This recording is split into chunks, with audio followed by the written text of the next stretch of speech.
Bueno, ¿qué tal? Buenas tardes. Les damos la bienvenida a este webinar organizado por el Comité de Cardio-Oncología de la Federación Argentina de Cardiología. Mi nombre es Luis Dorcas Berro, yo soy médico cardiólogo del Hospital Italiano de La Plata y vicepresidente actual del Comité de Cardio-Oncología de la FAC. Y junto conmigo va a estar moderando la charla la doctora Oriana Di Cosco, que es staff del Hospital Español y staff del Sanatorio Alire de Rosario, y es la presidenta del Comité de Cardio-Oncología de la Sociedad de Cardiología de Rosario. Le damos la bienvenida y muchas gracias por sumarse a esta actividad. Hoy vamos a estar presentando dos casos clínicos y una actualización. Los casos clínicos van a estar presentados por la doctora Carla de Paolo, que es residente de cardiología del Hospital Privado de Rosario y actual vocal del Comité de Cardio-Oncología de la FAC, y la doctora Candela Vivas, que es cardióloga y médica nuclear, es staff del Grupo Gama del Hospital Privado de Rosario, expresidente del Comité de Cardio-Oncología de la Federación Argentina de Cardiología, y posteriormente vamos a tener una actualización por la doctora Juliana Menegaso, que es staff del Grupo Gama del Hospital Privado de Rosario y es tesorera del Comité de Cardio-Oncología de la FAC. Así que bueno, le damos la bienvenida y cuando quieran, empezamos. Bueno, ahí comparto pantalla. Gracias.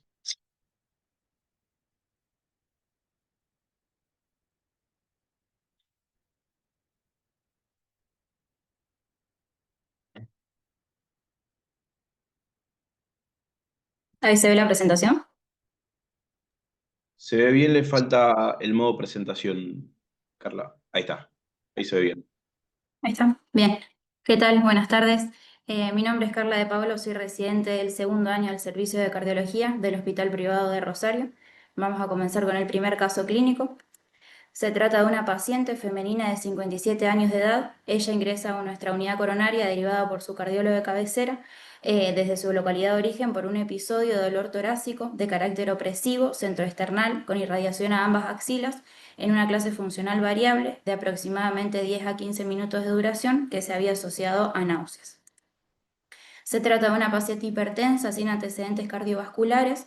Ella tenía un diagnóstico de un cáncer renal en el 2002 con requerimiento de una nefrectomía derecha, que posteriormente había evidenciado metástasis hepáticas, por lo que había realizado hepatectomía y resección de metástasis por radioablación en 3 oportunidades en 2011, 2017 y 2019. Había recibido ya múltiples líneas de tratamiento con inhibidores de la tirosina quinasa como una terapia dirigida con sunitinib, axitinib e una inmunoterapia con nivolumab. Y aparte de eso tenía hipotiroidismo. Ella venía medicada con esomeprazol, la levotiroxina, lenvatinib, que había suspendido recientemente cuando había recibido el diagnóstico de su residuo de su patología de base, y con pembrolizumab. Al ingreso, bueno, se realiza el examen físico, ingresa levemente hipertensa, 160-90, los ruidos cardíacos normofonéticos, no tenía soplos de jerarquía, una mecánica ventilatoria conservada, sin ruidos agregados, una paciente lúcida, vigil, orientada globalmente, sin mucho más para destacar al examen físico. Al ingreso se realiza el electrocardiograma, donde se observa un ritmo sinusal, una frecuencia cardíaca de 100 latidos por minuto, sin alteraciones del segmento ST, sin muchas más particularidades. A su ingreso también se solicita un laboratorio. Como positivo lo que podíamos ver era una falla renal, una urea de 134 y una creatinina de 1,6, transaminasas aumentadas, y se solicita un dosaje de troponina, donde resulta la primera de 190 y la segunda con un esquema 0,2 horas de 275, positivas con delta curva. Se realiza una placa de tórax, donde no tiene muchas más particularidades, tiene una sobrelevación del hemidiafragma derecho, y nada más para destacar. Se decide estudiar a la paciente con una cinecoronariografía. Lo que se observa es una lesión severa en tercio proximal de la descendente anterior, con una imagen distal que impresionaba corresponder a un trombo, por lo que se decía hacer primero una tromboaspiración local, y posteriormente se decía el implante de un stent desde el tercio proximal del descendente anterior hacia el tronco de la hacia el tronco de la coronaria izquierda, y el resto del estudio sin lesiones significativas. Posteriormente a eso se realiza un ecocardiograma Doppler con una FEI conservada, un patrón diastólico de retardo de la relajación sin alteraciones de la contractilidad, una insuficiencia tricuspidea leve con una presión sistólica de la arteria pulmonar de 25, sin muchas más particularidades. Posteriormente a esto, luego de 5 días totales y un día que cursó internación en la sala general, se otorga el alta sanatorial, se brinda el alta con bueno, la levotiroxina, su dosis horario habitual, una protección gástrica con pantoprazol 40 miligramos, valsartán 80 miligramos, bisoprolol 2,5 cada 12 horas, aspirina 100 miligramos y clopidogrel 75 miligramos con la rosuvastatina de 40 miligramos. Muchas gracias. Carla, muchas gracias. Felicitaciones por el caso, muy interesante. La verdad, una paciente con una historia oncológica y de muchos tratamientos, así que me imagino que va a dar que hablar para los panelistas. Bueno, paso a presentar a las panelistas que tenemos de invitadas hoy. La doctora Giannini María Florencia, que es cardióloga, staff del Hospital Municipal de Morón y miembro del Comité de Cardio-Oncología de la FAC. Y la doctora Pilar Salas, ella es cardióloga, es coordinadora de la terapia del Sanatorio San Roque de Salta y trabaja en el Centro de Diagnóstico e Investigación Oncológico también de Salta. Así que bueno, les damos lugar para los comentarios. Bueno, hola, ¿cómo están? Por acá, la doctora Giannini. Bueno, a ver, mi pregunta es con respecto al manejo del síndrome coronario agudo. En este caso, la paciente fue previo el cáncer que tuvo, su cáncer renal, con todo lo que le sucedió antes. Ahora, ¿cómo manejan en pacientes con enfermedad coronaria aguda y cáncer activo? ¿Cómo abordan una decisión si es un tratamiento intervencionista o conservador? Considerando todas las comorbilidades y el estado funcional de cada paciente, ¿no? Hola Florencia. Hola. No En veo. este caso era una paciente. Se escucha como a distancia. Sí, Perdón, sí. se me había Ahí está, cortado. acá. En este caso era una paciente que ya estaba en teoría resuelto, pero bueno, en el caso que sea un cáncer activo, ¿hay alguna estadificación o algún protocolo a seguir o algo de eso? En realidad no hay, o sea, no hay un protocolo establecido. Se escucha mucho como a distancia, no sé si soy yo. Se te escucha como eco, como si se ¿Viste? estuviese superponiendo con algún otro, a lo mejor algún otro audio. Habla vos si querés, Cande, yo mientras ahí. Ok. Bueno, en realidad trabajamos juntas, junto con Carla y Juliana.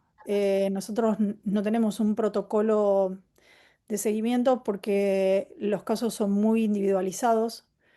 Em, En realidad, cuando ingresa un paciente con un cuadro agudo, obviamente lo que hay que hacer es lo que se hace con cualquier paciente isquémico. De todas maneras, si a veces los tiempos dan para conversar, por supuesto que hay que considerar si el paciente va a tener por delante una cirugía. eh, Ajá. entonces, en ese caso, tratamos de utilizar materiales biodegradables para cortar los tiempos de doble antiagregación lo más posible. Lo hemos hecho en algunos casos eh, para tratar de a lo mejor postergar 30 días una cirugía y después llevar un paciente a cirugía en mejores condiciones.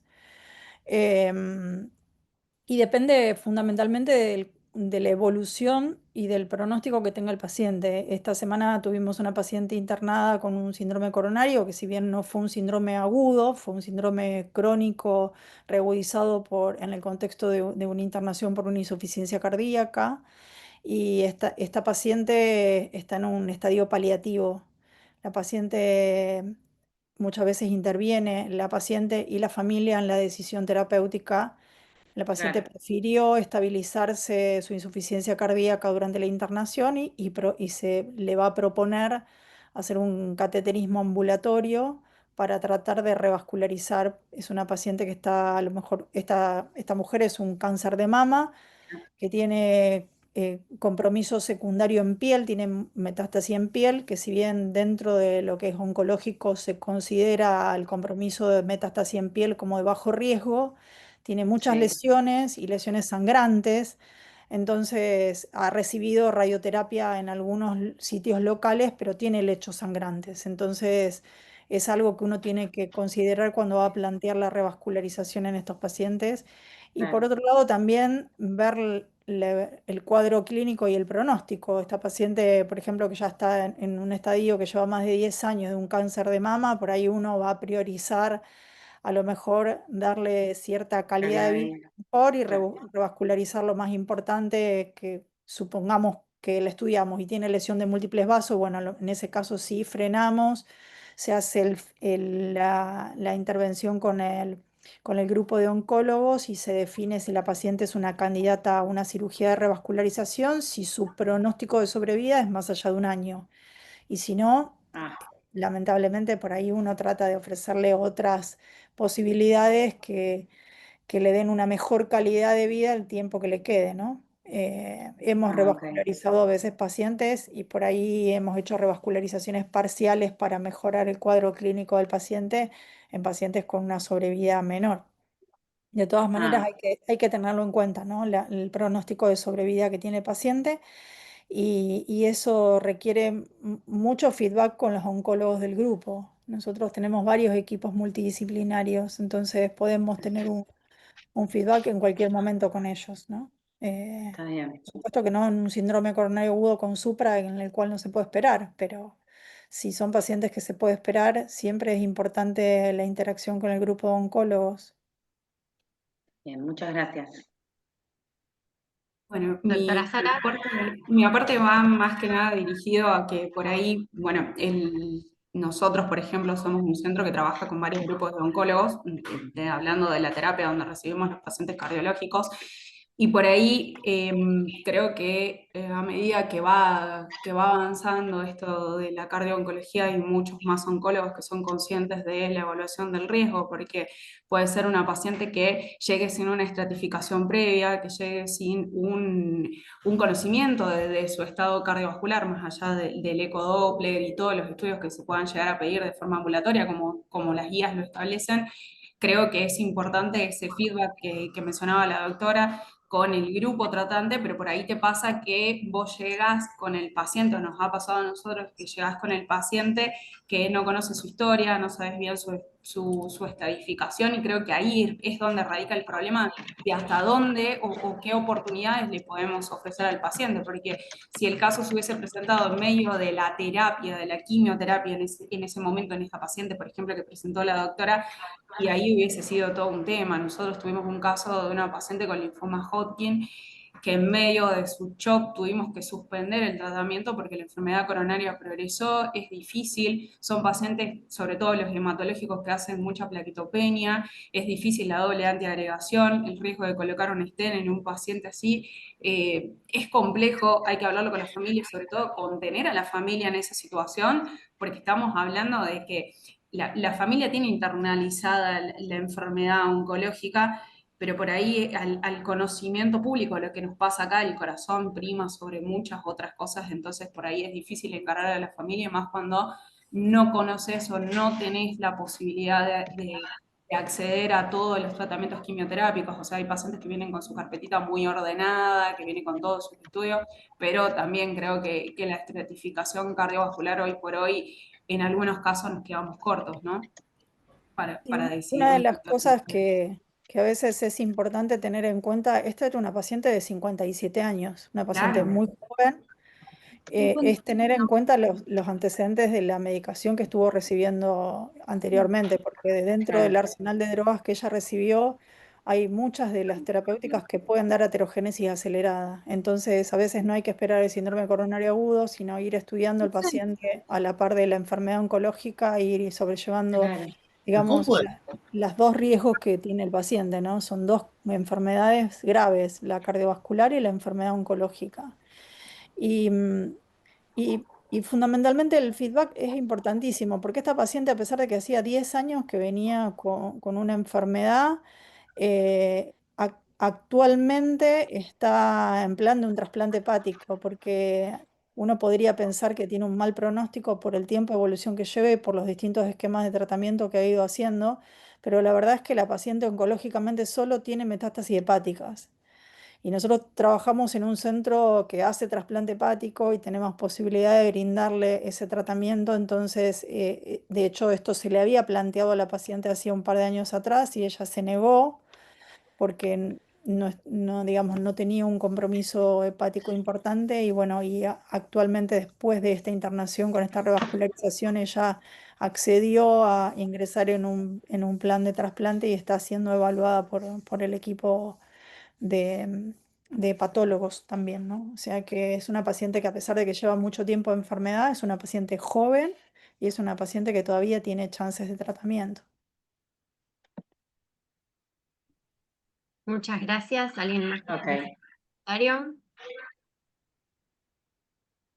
Yo un poco me pareció interesante también lo que decían previamente, Candela, que bueno, también tener en cuenta a estos pacientes que es o sea, una mujer que no tiene demasiados factores de riesgo, si uno piensa en los factores de riesgo tradicionales, en este caso solo hipertensa, y tener en cuenta, digamos, su historia oncológica y todos los tratamientos que recibió como modificadores de su riesgo.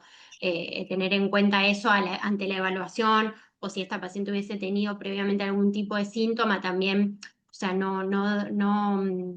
digamos, pasar por alto todo este estrés estrés tanto psicológico como físico y más asociado a todas las terapias que recibió.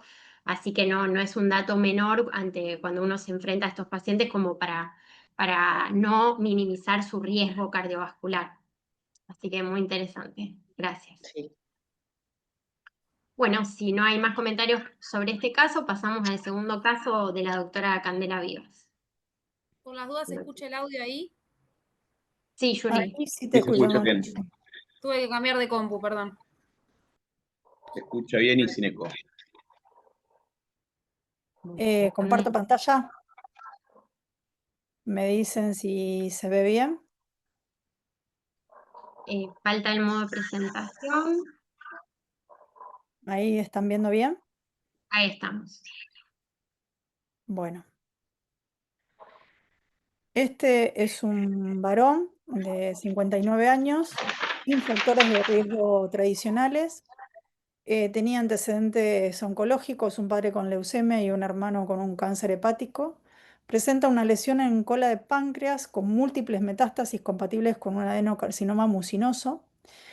En contexto de tratamiento, este paciente tenía un diagnóstico de una enfermedad avanzada ya, en un estadio 4 y en contexto de esto el tratamiento va dirigido un poco a prolongar la sobrevida del paciente. Sabemos que es muy difícil poder curarlo en el estadio evolutivo y con este tipo de enfermedad oncológica. En el contexto de esto se decide empezar tratamiento con oxaliplatino, leucovorina, 5-FU, irinotecan, hace dexametasona y ondansetron también como terapia, digamos, ayudante, y él refiere un dolor torácico retroesternal asociado a sudoración fría en la primera infusión que él está recibiendo de 5-FU. Por lo tanto, se decide suspender la infusión del fármaco, es derivado a unidad coronaria, el paciente llega ya sin dolor, se decide, esta era un poco la resonancia que traía el paciente de imágenes, tiene algunas imágenes a nivel hepático que se pueden visualizar y tiene una imagen acá en lo que es páncreas. Este es el electro con el que el paciente ingresa una vez que llega a unidad coronaria. El paciente ya había cedido su dolor. No tiene imágenes, digamos, no tiene signos de isquemia en el electrocardiograma y ingresa normotenso. Se decide hacerle troponina ultrasensible con un valor inicial de 20.8 y a las 3 horas se repite. El paciente no hace un delta de curva. Se le realiza una ecografía cardíaca en donde no se visualizan trastornos de motilidad parietal, es dado de alta y se envía en forma ambulatoria al servicio de cardiooncología para una evaluación posterior. Cuando ingresa a consultorio, la verdad es que nos ha premiado un poco el tiempo porque el paciente había recibido un ciclo incompleto y la idea era que volviera a retomar su tratamiento lo antes posible. tenía una muy buena capacidad funcional, así que decidimos arrancar con una ergometría convencional sin complementar con imágenes. El paciente tenía una muy buena capacidad funcional, llegó a ser 14 METs sin signos de isquemia. Ante una prueba máxima negativa, bueno, la mayoría de los cardiólogos saben que la probabilidad de tener isquemia es muy baja, así que interpretamos a este episodio de dolor como espasmo, probablemente coronario que había hecho el paciente, así que decidimos medicarlo con nifedipina de 30 miligramos día. La idea era empezar 24 horas previo a la infusión y mantenerla 48 horas posterior al ciclo. Este paciente se internaba durante 72 horas, hacía su ciclo completo de tratamiento, se daba de alta y a los 15 días volvía otra vez a internarse para volver a hacer un segundo ciclo de tratamiento.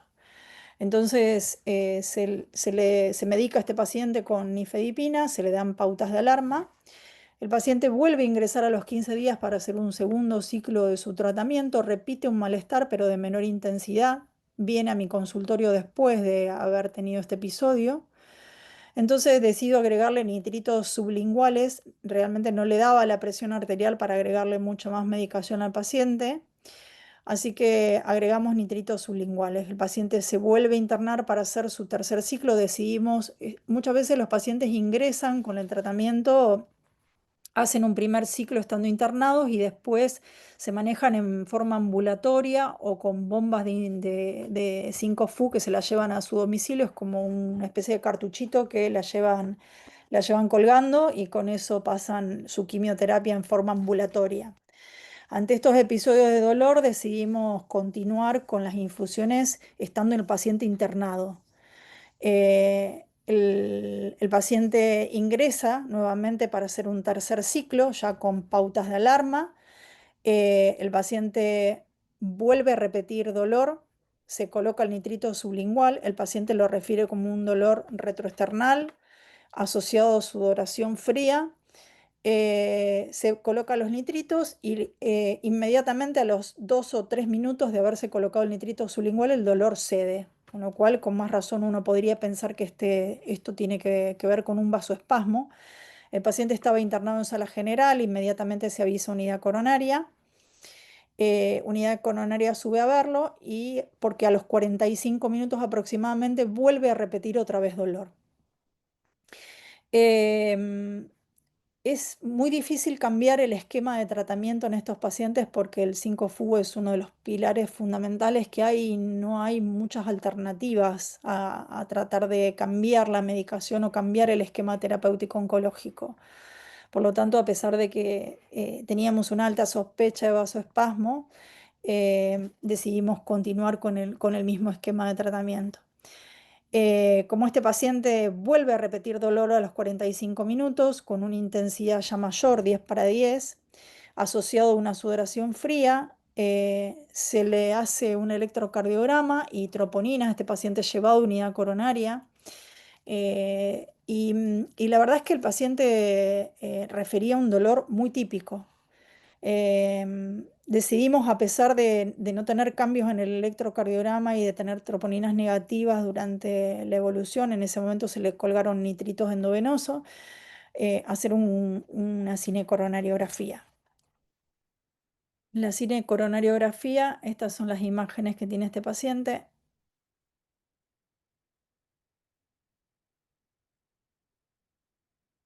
La verdad es que realmente las coronarias estaban totalmente normales.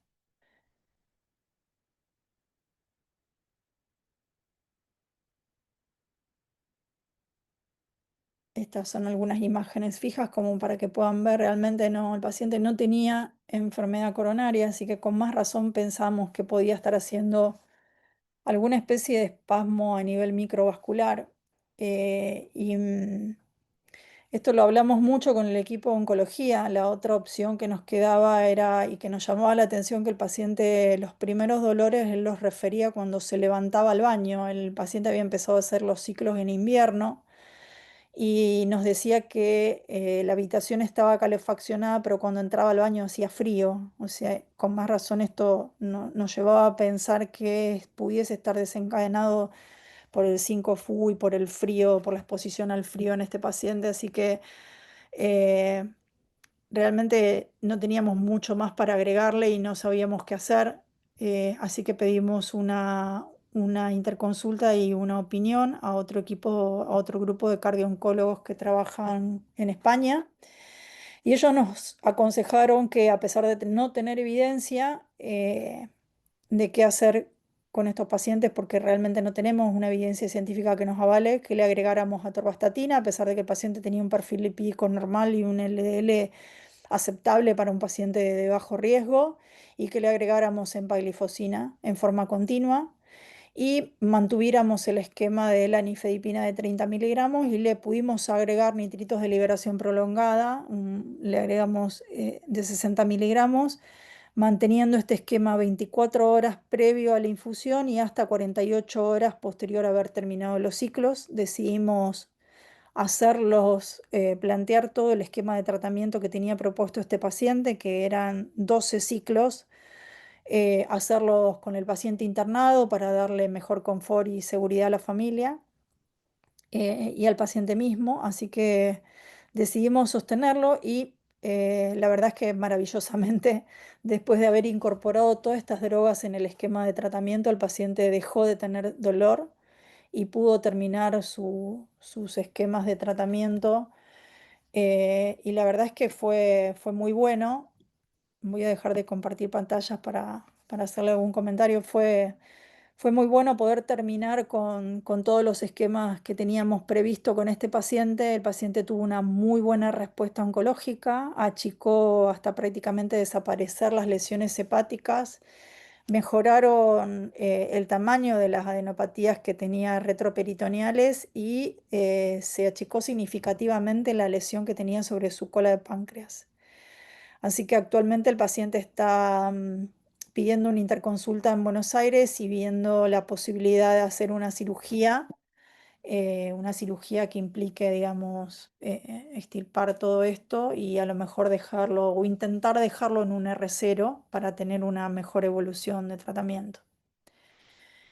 La verdad que fue un caso que nos angustió bastante porque era muy difícil cargarlo con medicación y le habíamos hecho todo lo posible y se nos quemaban los papeles, así que creo que fue muy bueno esto de pedir una interconsulta o pedir una opinión a grupos que tienen más experiencia y de esa manera poder sobrellevar el tratamiento que necesitaba. Así que bueno, no sé, estoy abierta a lo que quieran preguntar. Buenísimo, Cande, felicitaciones y bueno, muy buena la resolución del caso, la verdad que por lo menos hasta la parte de la nifedipina, de lo que es los nitratos, hacer la infusión endovenosa, mantenerlo internado, eso, bueno, era un poco lo que veníamos leyendo últimamente, pero novedoso, por lo menos para mí, esto que comentabas último, está bueno como para abrir también, creo, un poco también lo que tiene que ver con una disfunción microvascular asociada, quizás. Así que nada, muy, muy bueno el aporte para la Sí, experiencia. una de las cosas que a mí me llamaba la atención es que por ahí no teníamos cambios dinámicos en el electrocardiograma, no teníamos troponinas, si bien las troponinas estaban ligeramente elevadas, no teníamos un delta de curva. Y bueno, una de las cosas que por ahí me comentaban estos equipos que tienen más experiencia es que a veces si el espasmo es muy corto no llega a levantar troponinas y muchas veces es posible que no lo veamos tampoco en el electrocardiograma porque a veces el espasmo es más microvascular y por ahí no llega a generar cambios dinámicos en el electrocardiograma. Ujú. Claro. Bueno, ¿Puedo puedo preguntar? Bueno, no, mi pregunta es, que dado que el buen resultado clínico y oncológico, bueno, que todo esto que sucedió, que fue bien, con buena respuesta a todo lo que le fueron haciendo a la paciente, ¿se realizó algún seguimiento cardiológico posterior para evaluar alguna disfunción subclínica tardía por fluoropyrimidina o oxiplatino? Mira, la verdad es que el paciente respondió también que teniendo un cateterismo con coronarias normales no justificamos pedirle ningún otro estudio funcional. En algún momento Pensamos en hacerle a lo mejor en estos periodos de dolor un ecoestrés, intradolor, pero la verdad es que son cosas que digamos, o un strain intradolor, pero son cosas Claro, complejas porque por ahí no hay disponibilidad del equipo en el momento agudo, los claro. dolores los hacía a la noche o a la madrugada, entonces Y, no es tan fácil a y veces. el seguimiento con biomarcadores o eco, eso no, sí, Es que en realidad en los momentos más agudos el paciente no hizo una curva típica. Si bien movió un poco biomarcadores, no movió de forma típica. Entonces, no sé si el paciente tiene una buena respuesta, no sé si justifica un gasto extra en el sistema de salud. sí, Me parece que sí, por lo menos no lo vimos necesario. Y está la bien. verdad es que como la evolución fue buena, no consideramos hacerle nada más. Bueno. ¿Puedo hacer una No, pregunta? está bien, yo pregunto desde mi, digo, para ver cómo se hace el seguimiento, porque me toca un paciente así, lo resuelvo, pero digo, en el seguimiento, digo, ¿cómo hacemos? ¿Qué hacemos? ¿Qué pido? ¿Qué sé yo? Bueno, Y gracias, muchas gracias. hay que descartar la enfermedad ¿Qué- coronaria, como se hizo en este Siempre. caso. Sí, Siempre perfecto. hay que descartar siempre enfermedad coronaria. Y bueno, la verdad es que los síntomas eran muy típicos. En el tercer Sí. episodio que el paciente ya tenía los nitritos para usar sublingual, él estando en piso, el primer episodio se coloca el nitrito, el dolor cede y a los 45 minutos vuelve otra vez a repetir un dolor y en el interín entre que vuelve a tener dolor decía me pongo un nitrito de nuevo y los chicos de los residentes lo llevaban a unidad coronaria y le decían no, espere que lleguemos a unidad coronaria para Oh, hacer el electro y llegó con un dolor realmente lacerante, con sudoración fría, y el paciente ya venía predispuesto a que sabía que se venía la internación el día jueves, donde él iba a empezar la infusión, y el ya miércoles a sabía. la noche ya estaba con su cabeza en muy mal estado anímico, pensando que se iba a internar, iba a volver a tener dolor de pecho y una sensación de infarto que realmente era muy fea desde lo anímico. Así que por eso fue también tratar de sostener las infusiones en la unidad coronaria. Hicimos el cuarto ciclo y ya cuando vimos que el paciente tenía una buena evolución y que no había vuelto a tener dolor, decidimos terminar los ciclos en la sala general, porque Está también bien. esto de tenerlo en unidad coronaria 3 días para hacer la infusión no era nada grato. Hablamos también la posibilidad de bajarle las dosis. Se bajó muy poco la dosis del 5-FU, después el resto de la medicación se mantuvo y bueno, anduvo Y la bien toleró. y la Claro, toleró bien. Los está bien. dolores eran tan Mira, intensos que hasta llegamos a descartar una disección aórtica en una de las internaciones porque era un dolor muy lacerante y no se le calmaba con nada, solo con nitritis, pero con otro tipo de medicación no se le calmaba con Claro, nada. Así que en una de las internaciones se descartó hasta que no tenga una disección aórtica. claro, el espasmo microvascular, sí o sí. y probablemente, la La, verdad es que la verdad que el espasmo es muy difícil de diagnosticar, pero quería preguntar si cuando le hicieron el cateterismo no hicieron prueba de acetilcolina, que es uno de no. los métodos para ver espasmo coronario. Sí, sí, nuestro servicio de hemodinamia no quieren usarlo, digamos, por ahí no lo hacen. Le hemos preguntado, pero no lo hacen.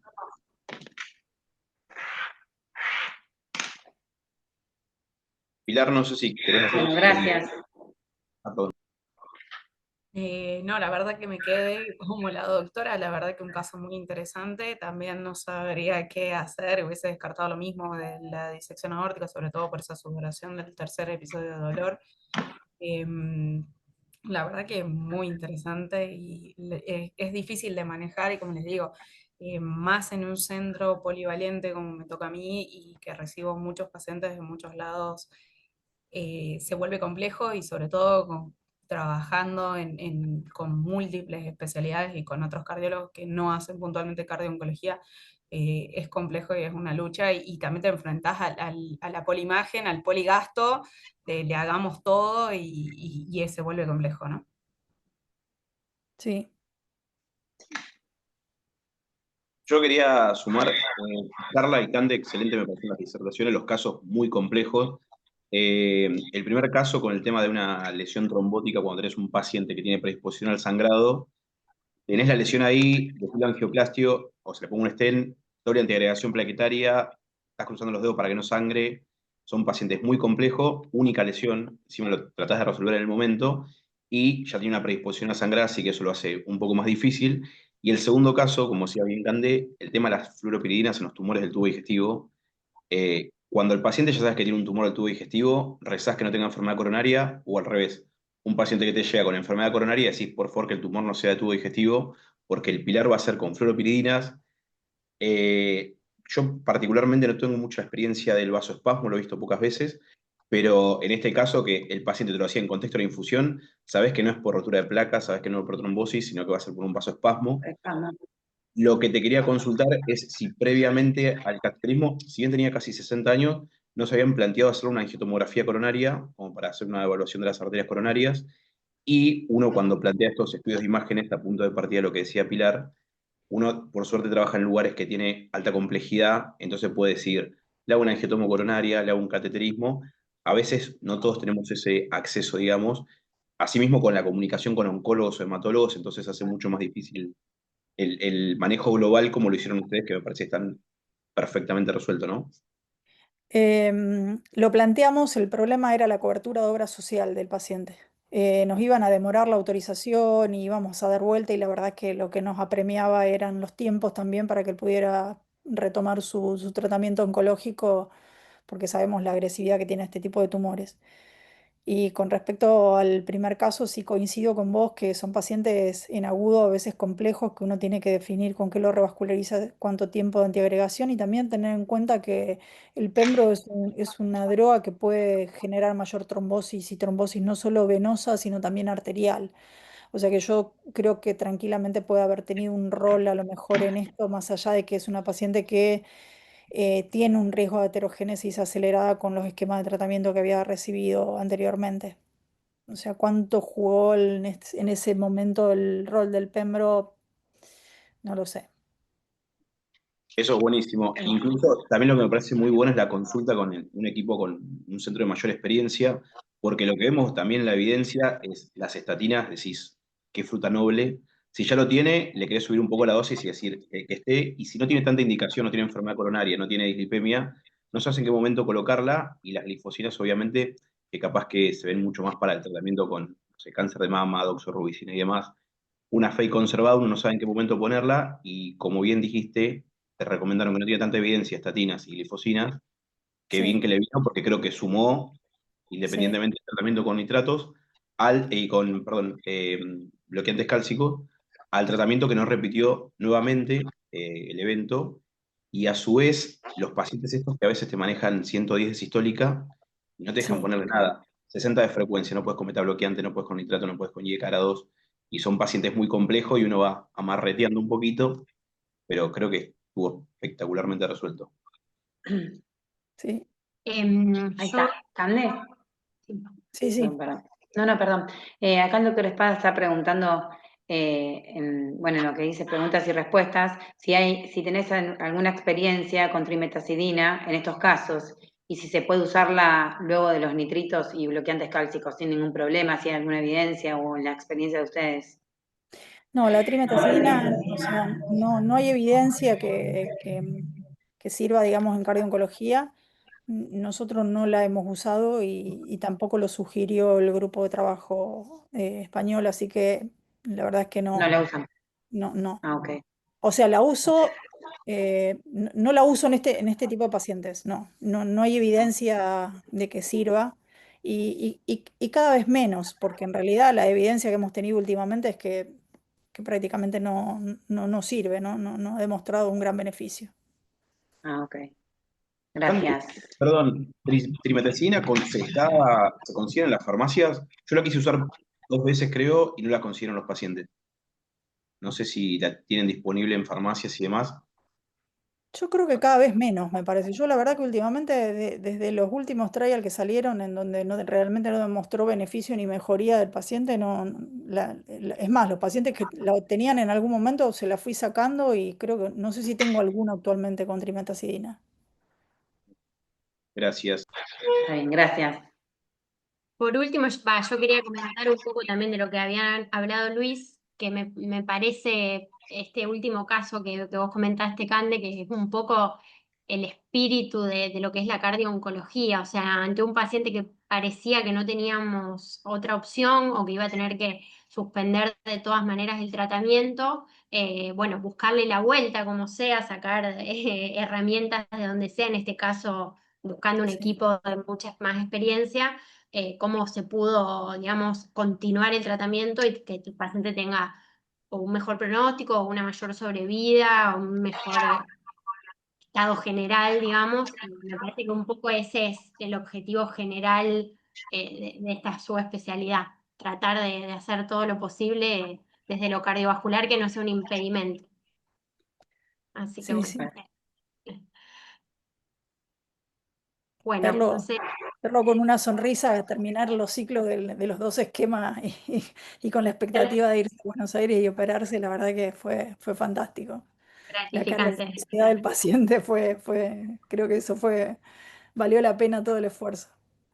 Buenísimo, me alegra mucho. Excelente.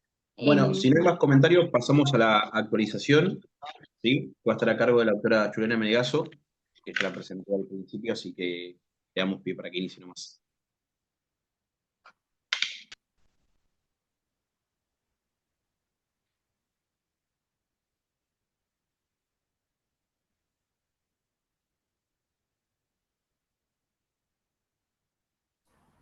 ¿Se estaba viendo la presentación? Estaba viendo. Sí, ahí voy a ver. Me estoy viendo yo. Ahí está. Ahí sí, Gigi. ¿Se ve? Listo.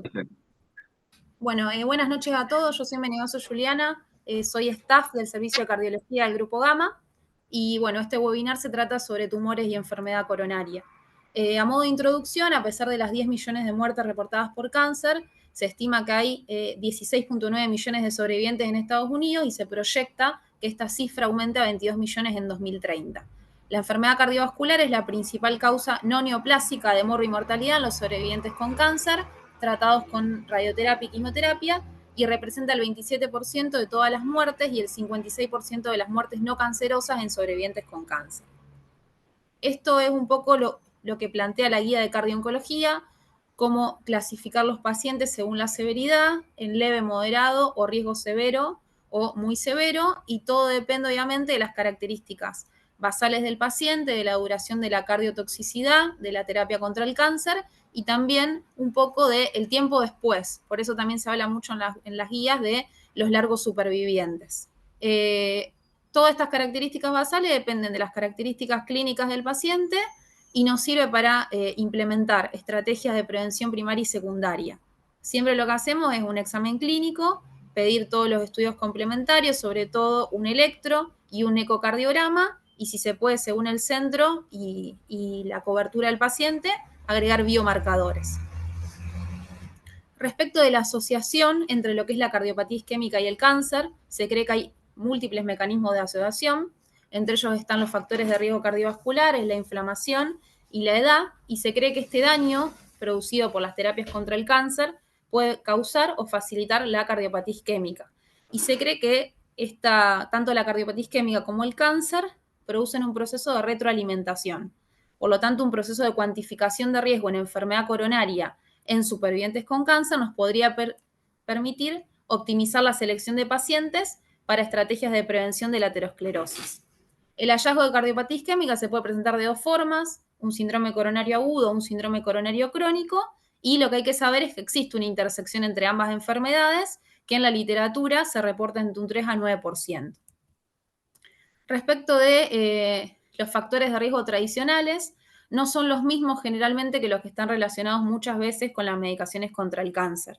Acá en este cuadro se compara bien los factores de riesgo tradicionales y los factores de riesgo contra el cáncer. Y se puede ver que cada medicación actúa en un punto diferente y llega a producir aterosclerosis y sobre todo en el caso que hablamos antes del 5-fluoracilo, vasoespasmo. Obviamente también se comparten todos los factores de riesgo comunes para enfermedad coronaria. Por lo tanto, conocer cuáles son las drogas y conocer cuáles son los efectos adversos, lo que nos permiten estos pacientes generar estrategias de prevención. Respecto de la radioterapia, bueno, se sabe que la magnitud de la radioterapia es proporcional a la dosis y obviamente en sujetos que tienen más riesgo cardiovascular puede tener más efectos adversos. Y los cambios en las técnicas de radioterapia han minimizado mucho los efectos colaterales. Lo que plantean las guías del manejo de síndrome coronario, en realidad hay poca evidencia, pero sí se plantea hacer un balance entre lo que es el riesgo cardiológico del paciente y el riesgo oncológico, detectar aquellos síndromes coronarios que tienen síntomas atípicos o silentes y evaluar todas las estrategias de revascularización, evaluando tanto el riesgo de sangrado como el riesgo trombótico del paciente.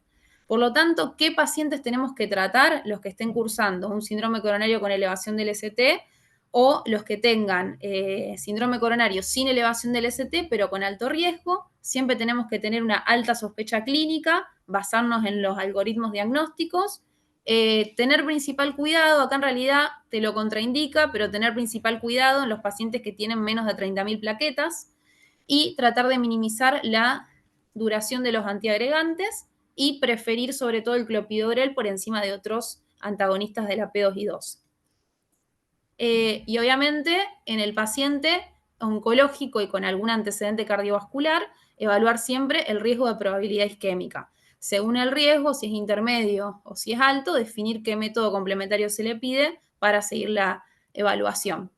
Por lo tanto, lo que deberíamos tener en cuenta ante un paciente que tiene un síndrome coronario agudo crónico es evaluar el riesgo isquémico, el riesgo hemorrágico, la factibilidad de la resolución, la expectativa de vida, la interacción con los medicamentos y el deseo del paciente. Este es un estudio que se presentó en la Mayo Clinic, donde se evaluó 600 pacientes que recibieron angioplastia primaria por un infarto, de los cuales lo que se vio es que 1 de cada 10 pacientes tenían historia de cáncer, sobre todo los que más se ven, leucemia, cáncer de mama, cáncer de próstata. Y lo que se comprobó es que en estos pacientes se vio más tasa de shock cardiogénico y más tasa de insuficiencia cardíaca. 3 veces mayor mortalidad intrahospitalaria y mayor mortalidad no cardíaca a largo plazo, pero el riesgo cardiovascular a largo plazo no se modificaba. Este es otro trabajo que evaluó un poco más de pacientes, ya eran casi 300.000 pacientes con cáncer, sobre todo de mama, pulmón, próstata, colorectal, vejiga, páncreas, cáncer gástricos y linfomas no Hodgkin versus no oncológicos. Y lo que se vio es que hubo más incidencia de tromboembolismo arterial, más incidencia de infarto y más incidencia de ácido isquémico, comparando pacientes con cáncer versus los pacientes que no tenían cáncer. Este es otro estudio que es el ZEUS, que es un estudio ya un poco viejo, pero que lo que evaluó es si convenía implantar stent de metal en pacientes con alto riesgo de sangrado durante una intervención coronaria percutánea. Fueron aproximadamente 928 pacientes que la característica era que presentaban alto riesgo de sangrado y lo que se pudo ver es que en pacientes con alto riesgo hemorrágico y enfermedad coronaria estable o inestable, la implantación de un stent liberador de sotarolimus ofrece una eficacia y seguridad superior a los stent liberadores de metal, los BMS. Otro estudio también que lo que evaluó son los resultados a 2 años en pacientes con alto riesgo de sangrado durante el implante de stent recubiertos de fármacos, sin biopolímeros.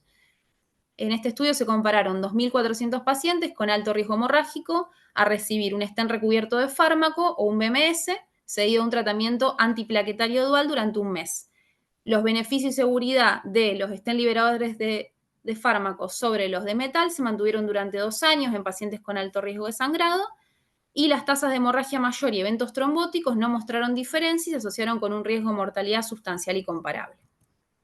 En el caso de los pacientes con cardiopatía isquémica, lo que se utiliza mucho es la escala PRECIS-DAP, que incluye 5 características clínicas y de laboratorio que sirven un poco para definir en una balanza el riesgo trombótico y el riesgo hemorrágico del paciente. Y esto en el caso de la cardiopatía isquémica sirve para personalizar un poco la terapia antitrombótica. El tema es que el cáncer dentro de esta escala no se tiene en cuenta y esta actualización propone incluirla dentro de la escala. Otro trabajo que se publicó evaluó isquemia y sangrado en pacientes con cáncer durante una intervención coronaria percutánea. La edad media de pacientes 67-70 años. Los pacientes generalmente tenían enfermedad coronaria estable un 13% tenía tratamiento oncológico activo, el antiagregante que más usó fue el clopidogrel, eran lesiones sobre todo de un vaso, de la ADA, el sitio de acceso fue femoral y se utilizaron stent de nueva generación.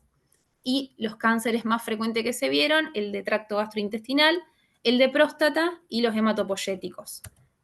Los resultados que se evaluaron es que el endpoint primario era un compuesto de muerte cardíaca, infarto del vaso diana, revascularización de la lesión diana al año, y el criterio de valoración hemorrágico fue el criterio BARC. En este estudio no se observó diferencia en el criterio de valoración compuesto, mientras que la muerte cardíaca y la hemorragia VAR se presentó con mayor frecuencia en pacientes con cáncer. Y el diagnóstico de cáncer en el plazo de un año antes de la angioplastia se convirtió en un predictor independiente de muerte cardíaca y sangrado. Un poco para hablar de vasoespasmo relacionado con 5-fluoracilo, este es un estudio que se publicó en el 2021, que lo que demostró es que de la cantidad de pacientes que se randomizaron, acá se puede ver bien, eran 4.019 pacientes, en un lapso de 10 años se dividieron 1 a 2. Y lo que se vio es que 87%, que era 87 pacientes, que era un 2% del total, habían desarrollado vasoespasmo. Estos pacientes tenían las características que eran más jóvenes, tenían tasas más bajas de factores de riesgo y no mostraron diferencias en la supervivencia libre de progresión y en la supervivencia global, con quienes no lo desarrollaron. Por lo tanto, como comentamos antes, hay que evaluar estos pacientes y definir siempre un pretratamiento, porque lo que nos va a mejorar es la tolerancia de las recurrencias y limitar un poco la necesidad de la interrupción. Y definir siempre si es una presentación tipo temprana o tipo tardía, porque nos va a modificar un poco el inicio de las drogas. Otro estudio que se publicó en 2017, que evaluó sobre todo el pronóstico en pacientes que tienen Takotsubo y tienen cáncer. Evaluaron 286 pacientes, de los cuales el 20% tenía cáncer, y se comprobó que el cáncer y el Takotsubo tienen factores de riesgo similares y sobre todo que los niveles altos de catecolaminas conducen a un mayor crecimiento de varios tumores malignos y al desarrollo de Takotsubo. Por lo tanto, manejar siempre los pacientes, basándonos siempre en los algoritmos, y bueno, en el caso de que el paciente tenga un Takotsubo, interrumpir transitoriamente el tratamiento y después reevaluar con estudios la recuperación de la función cardíaca. Como otro tipo de medicamento están los inhibidores de la angiogénesis, que se sabe que tienen efectos miocárdicos directos, así como toxicidad secundaria por daño vascular coronario o periférico, y la toxicidad puede ser por efecto de la inhibición del factor de crecimiento o efectos fuera del objetivo resultante de la inhibición de otras tirosinas quinasas. Y en este estudio que fue publicado en el 2021 se vio que estos pacientes oncológicos que estaban recibiendo inhibidores de la angiogénesis tenían un riesgo de 3.5 veces más de IAM y 1.8 veces más de trombosis arterial. Un poco de los inhibidores de la STK son menos tóxicos que las terapias un poco más antiguas como las antraciclinas, la radioterapia o los agentes anquilantes, y lo más atractivo es que son pequeñas moléculas que se administran por vía oral. También se demostró la asociación del tamoxifeno con lo que es el infarto de miocardio en pacientes con cáncer. En este artículo de 2019 se vio que las mujeres que están expuestas al tamoxifeno tuvieron 1.7 veces más probabilidad de tener infarto que aquellas no expuestas. Por lo tanto, también se cree que es un poco una duración acumulativa. Y respecto de lo que es el screening en aquellos pacientes con cáncer que son largos supervivientes, se sabe que los sobrevivientes con cáncer tienen un aumento mayor, o sea, de 1.3 a 3.6 veces más en el desarrollo de enfermedad coronaria y 1.7 a 18.5 veces el desarrollo de factores de riesgo. Y si bien se creía que el aumento de la mortalidad era en la primera década, se cree que continúa aumentando en la segunda década de tratamiento. Por lo tanto, tenemos que hacer un buen screening de estos pacientes, seleccionarlos bien, hacerles estudios complementarios e ir haciendo un manejo según el riesgo que tengan. Obviamente, modificación de estilo de vida en todos los pacientes, definir la farmacoterapia, aspirina, estatinas en el caso de que el paciente tenga un score de calcio de más de 100, y si tiene algún test de isquemia y un score de calcio mayor de 400, lo que se podría definir es hacer alguna prueba anatómica para terminar de estratificar el paciente. y esto nos va a servir como un medio para detectar enfermedad subclínica. Esto también es un trabajo que se publicó en la JAC en 2023, donde evalúa, según el score de calcio de los pacientes, según la edad y según la historia de enfermedad coronaria, definir qué tipo de estatina le damos. Si es un paciente de bajo riesgo, no hace falta darle estatinas. Si es un paciente borderline, se podría pensar. Y si ya es un paciente de riesgo intermedio o alto riesgo, tenemos que dar estatinas y ir viendo también cuánto tenemos que bajar el LDL en ese tipo de pacientes. Bueno, para concluir, los sobrevivientes de neoplasias malignas, geniturinarias, gastrointestinales, pulmonares, sistema nervioso y hematológicas tienen un alto riesgo de enfermedad coronaria. Los sobrevivientes con factores de riesgo antes del inicio de tratamiento oncológico, enfermedad preexistente y una combinación entre quimio-rayos también tienen un mayor riesgo. Y la detección temprana de la formación de placa y el inicio de terapias que modifiquen los factores de riesgo y prevengan la trombosis deberían tener el potencial de prevenir o retrasar la progresión a un infarto. Como mensajes finales, evaluar el riesgo oncológico y el riesgo cardiovascular, conocer las posibles terapias tanto oncológicas como quirúrgicas que pueda requerir el paciente, conocer los efectos secundarios para generar una prevención adecuada en subpoblaciones de mayor riesgo, tener en cuenta que la trombocitopenia no debe ser un motivo para no brindar tratamiento de revascularización porque tenemos nuevas herramientas, terapias que no tengan un costo cardiovascular inaceptable y que el manejo debe ser multidisciplinario. Muchas gracias. Perfecto.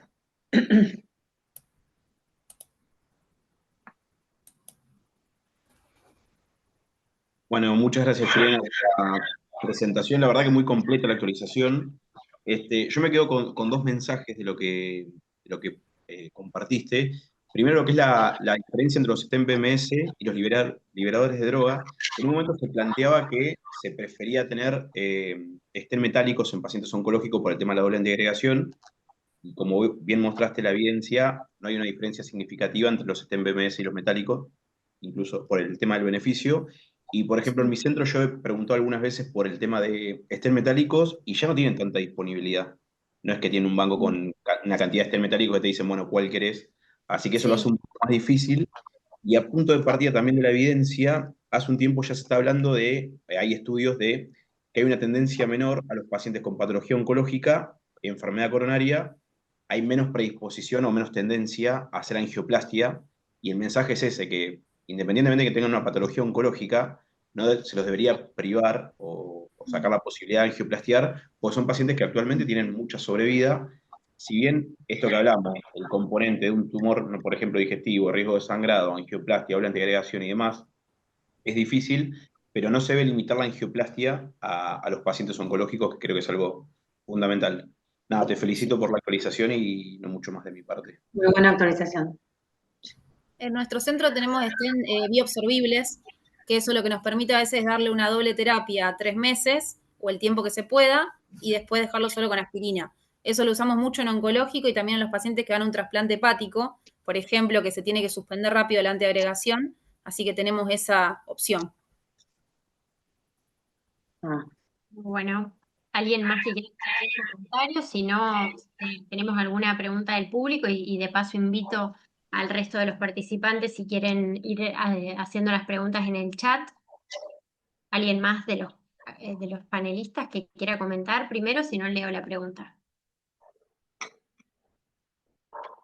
Bueno, pasamos entonces. Rubén Arturo Romero Correa, ¿qué hacemos con los pacientes con calcio score menor a 99? Interpreto, no me salió un número. No estatinas, el cuadro oncológico aumenta el riesgo cardiovascular y la ateromatosis, y más aún en el tratamiento, y pone 1000 gracias, saludos desde Perú. No, en realidad fuera del score de calcio depende mucho el riesgo del paciente también. No es solo el score de calcio como algo independiente. Yo creo que tenemos que ver bien el riesgo del paciente, qué terapia va a hacer. Yo como que no tendría en cuenta solo el valor del score de calcio para definir si iniciamos estatinas o no. Perfecto, no sé si ya respondió la pregunta, si ahí aclaró de 1 a 99, pero bueno, era lo que habíamos dicho. Hay que tener en cuenta que por ahí, perdón, no necesariamente uno tiene que pedir un score de calcio. Muchas veces solamente viendo los estudios tomográficos que se piden de screening, uno puede estimar aproximadamente de forma cualitativa el nivel de calcio coronario que tiene el paciente, porque por lo menos acá para nosotros a veces es difícil pedir un score de calcio y que lo cubran las obras sociales. Entonces solamente hay que mirar los estudios que trae el paciente, que generalmente ahí podemos tener información. Y por otro lado, tener en cuenta las drogas. Hay algunas drogas en particular como el OSIR o algunas drogas que se utilizan en leucemias que dan una dislipemia tremenda. Entonces no hay que esperar el score de calcio tampoco en esos pacientes para tratarlos, sino hay que ir a buscar el perfil lipídico alterado, y realmente hay hipertrigliceridemias y dislipemias muy elevadas con algunas drogas en particular. Sí, Cande, y también sumado a eso, lo que hablamos también hace un rato, el tema de la estatina. Vos, si tenés la mínima posibilidad de poner las estatinas, o por lo menos yo, las ponés.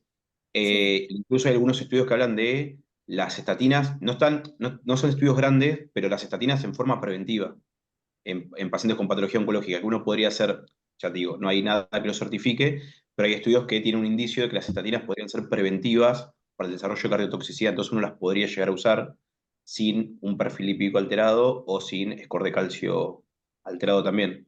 sí. Sí, sí, eso con antraciclinas, el trabajo que con Atorva de 40 miligramos. Da una cardioprotección, así que independientemente del perfil lipídico que tenga el paciente hay que usarlas, porque la verdad que es con lo único que tenemos evidencia de protección. El Stopka creo que era ese, ¿no? Exacto, sí. Ah. Sí, por ejemplo, en la última actualización de dislipemia de la Sociedad Europea salió, digamos, si quisiéramos hacer una analogía un poco en cuanto a lo que es inflamación crónica para pacientes con HIV, ya salió, digamos, el beneficio de la estatina, independientemente de lo que es carga viral y demás.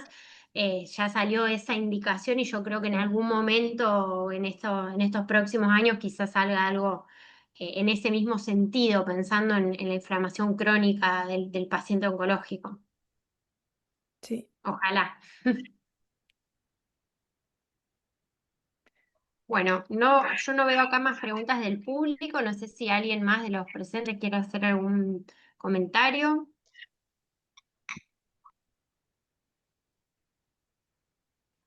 Esperamos unos minutitos, alguna pregunta más, pero si no, bueno, estamos para finalizar entonces. Gracias. Muchas Muchas gracias a gracias. Chao, nos vemos, gracias. Muchas Nos vemos. gracias. Chao, Hasta luego. gracias. Estamos en contacto. Chau. Chau, chau.